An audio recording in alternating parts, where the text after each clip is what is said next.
What is your worth of life?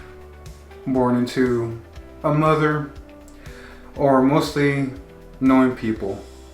And the people that you know are usually using you, maybe. Or maybe they build you.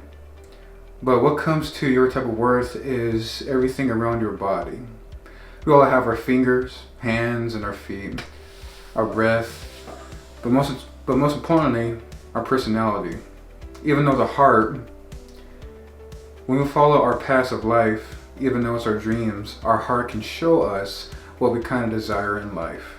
Your dreams, your vision, or your goals. But what if the heart is deceitful?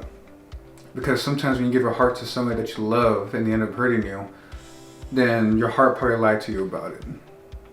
So when you move on in life, where do you give your body to? Your heart to? Because your body and your heart are kind of like the same thing. Your heart operates everything in your body, and that's how emotion comes to be. And that can be very, very fragile. And the type of emotion that you have is usually the type of force within you that causes so many people to have illness later on in the future, such as dementia or anything else, because certain type of life cells that they have that causes them to feel that way or to be in that type of state is because they're focused on something that they set their mind onto. And what are you setting your mind onto? Is it personal stuff, people, things that you cannot hinder for yourself, that you might think they're good for you, but they're actually poisoning? So what is the secret of the root within yourself? Keep going, but be careful. The more careful you can be, the more type of choices that you can discern. But everything that you discern within your own type of will of living the life that you want to live. After all, the heart is deceiving. So when you follow your heart, how can you trust yourself? How do you have faith for yourself? And that's when it gets tricky. The reason to this is that so many people that you depend on, or other things that you depend on, will always fall down. So who do you rely on? Yourself? But sometimes you have your heart. Your heart can be unreliable too, and that's a part of you. So can you truly rely on yourself? Are you truly strong enough to keep on going even though something is painful, even though something can hinder it?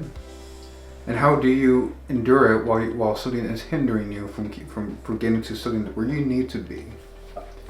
After all, your purpose is actually not what you think it is.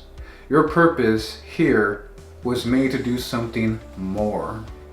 The world may tell you otherwise, but the thing that the world gives you is always the same cycle. And that is always pain from other people, lying and deceiving, because the world tells you to follow your heart. But when you do follow your heart, at the end of it, the world will tell you that it was all a lie. So we cannot follow our heart. Therefore, we cannot follow the world. The world itself can be deceiving. The world itself says you need to work hard to be in a certain type of area. You need to please people to be in a certain type of area, but that's exhausting.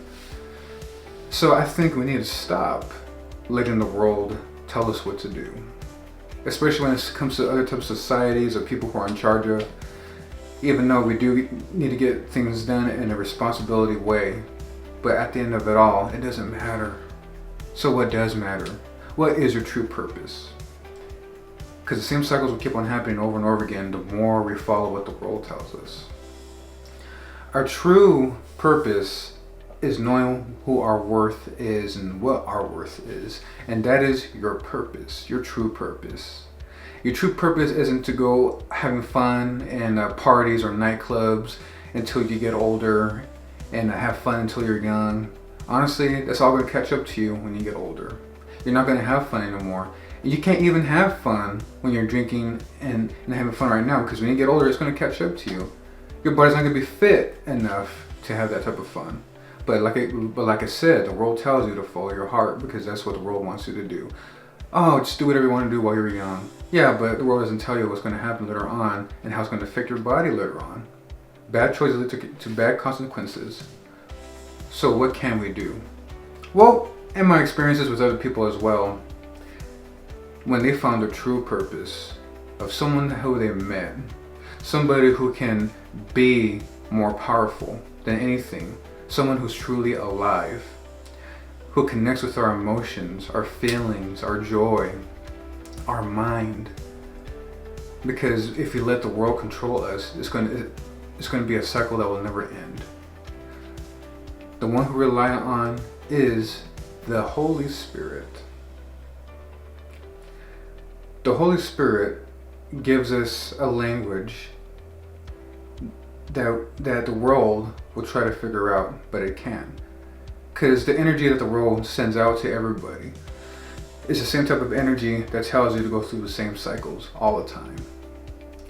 But the Holy Spirit himself, the language that he gives us, the messages that he gives us, is something that we don't know.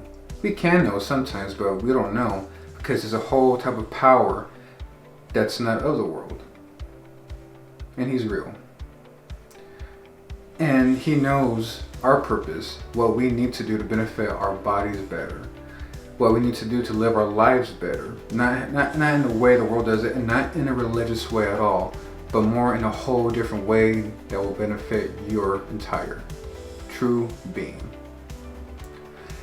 And for you to be is knowing that you were made to conquer the world and not listen to it. You were made to do more than just going around the bars, drinking and meeting people and fornicating or sleeping with other people, which can hinder your own type of growth.